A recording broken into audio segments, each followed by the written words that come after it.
Good evening. The Kutak-Dodds Prizes are named in honor of the late Robert J. Kutak, a member of the First Legal Services Corporation Board, and the late Kenneth R. Dodds, former partner in my law firm Kutak Rock. The awards celebrate excellence and innovation in public defense and civil legal aid. In 2020, we also considered how the nominees' work helped to advance racial equity.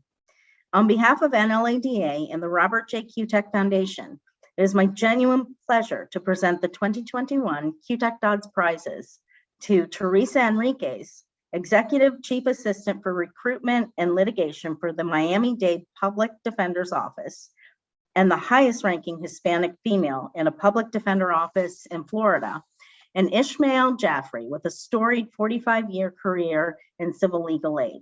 Ishmael currently is working with Legal Services Alabama. By age 16, Ishmael Jaffree had encountered the justice system, been expelled from school, and was living on his own. An episode of Perry Mason convinced him to pursue public defense. He returned to school and eventually got a law degree after protesting that Cleveland State University admit Black students. He then decided he would dedicate his legal career to service of the poor. For 45 years, Ishmael's commitment has never wavered. From his first job at the Huntsville, Alabama Legal Aid Office and subsequently at other offices in Alabama, Ishmael has been a tireless advocate. In 1982, he initiated Wallace versus Jaffree, a Supreme Court case challenging mandated school prayer. He continually advocated for policy changes at Legal Services. After 30 years, Ishmael moved into private practice. This work included numerous federal cases alleging civil rights violations. In 2018, the semi-retired Ishmael was pressed back into full-time employment at Legal Services. During the past year, he has carried a huge case file assisting clients affected by the pandemic. As his nominator stated, the work of a legal aid attorney is not for the faint of heart. Despite that, Ishmael would not change a thing. Tonight, we are honored to award him a Kutak-Dodds Prize for a life of incomparable service. Congratulations, Teresa and Ishmael.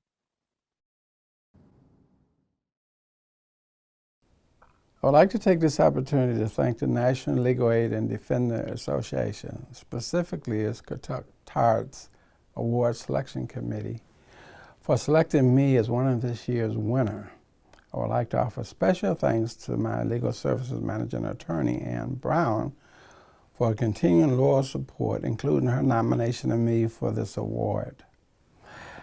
I would also be remiss if I didn't mention Guy Lescott, Executive Director of Alabama Legal Services, who had been a perfect director in every sense of the word, and whom I'm advised gave the committee kind words concerning my nomination. I had not expected to be nominated, and most certainly not to win. I was and remained overwhelmed and humbled by this honor. My entry into a 45-year career of public service was catapulted by a singular catalytic moment. In 1974, one of my final year of night law school classes, I was in a nightclub in Shaker Heights, Ohio, where I had an epiphany.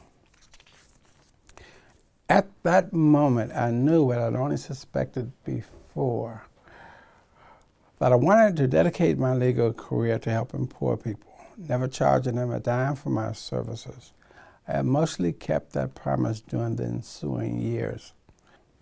Racial equity has occasionally been intertwined with my history.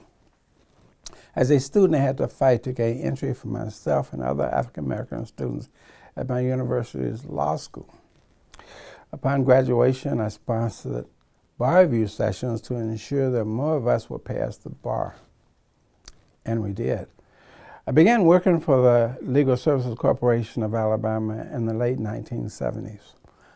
Our office challenged institutional racism in employment, voting, housing, and elections, both our adverse impact and our intentional discrimination grounds.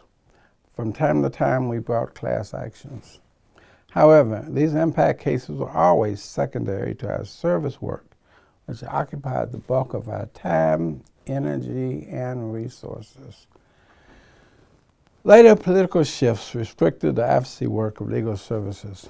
In addition, our program was prohibited from claiming or collecting attorney fees. In essence, legal services was pigeonholed into doing only service work. Many attorneys found these restrictions too limiting and left the program. Others declined to seek a career in legal services program for the same reason. I stayed because service work was my primary reason for being here.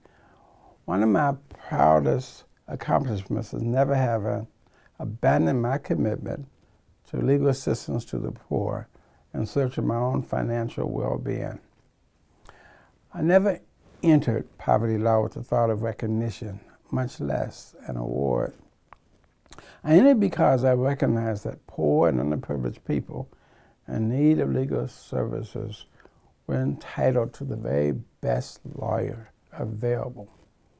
I was determined to be that lawyer.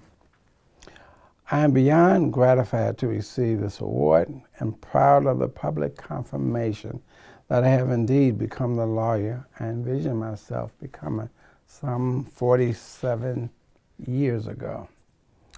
I have not regretted for one moment my decision to spend my entire practice helping the poor. It has not been a lifetime of labor, but a lifetime labor of love. Thank you again for this distinguished honor.